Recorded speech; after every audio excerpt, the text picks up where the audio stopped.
आप सभी को मेरा प्यार भरा नमस्कार।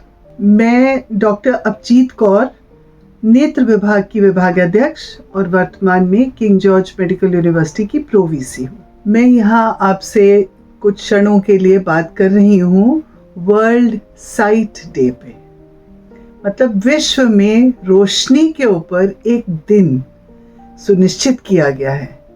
प्रतिवर्ष अक्टूबर माह के सेकेंड थर्सडे को वर्ल्ड साइट डे के रूप में मनाया जाता है। ये पहल अंतर्राष्ट्रीय स्तर से शुरू हुई और अब विश्व के अनेक देश अपनी अपनी जगह पर इस पर बहुत बल देते हैं, जोर देते हैं। इसकी ज़रूरत क्यों है? इसकी ज़रूरत दो तरीके से समझी जा सकती है। पहला तो उस प्राणी के पॉइंट ऑफ व्यू से जिसकी दृष्टि में कोई भी दोष है, उसका अपना जीवन बहुत दिक्कत में आ जाता है। उसके साथ साथ उसका जो उपयोगीपना हमारे समाज के लिए होता है, जिसको हम लोग इकोनॉमिक बर्डन कहते हैं, जब वो हम नहीं दे पाते।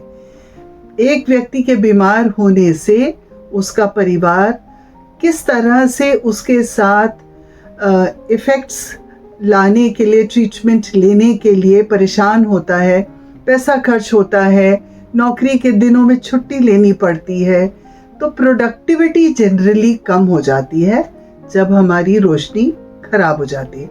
और सोचिए, इस वर्ष का फोकस बच्चों पे लिया गया, क्योंकि बच्चों के आगे उनकी पूरी जिंदगी पड़ी होती है।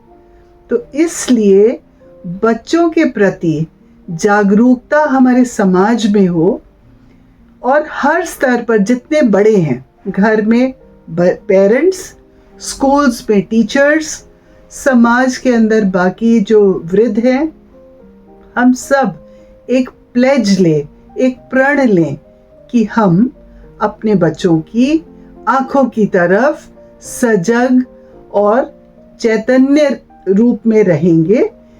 इसके लिए हमें बहुत ज़रूरी है कि हम बच्चों का स्क्रीन टाइम कम करें, उन्हें बाहर खेलने के लिए प्रोत्साहित करें, उनके पोषण की प्रति बहुत ध्यान दें।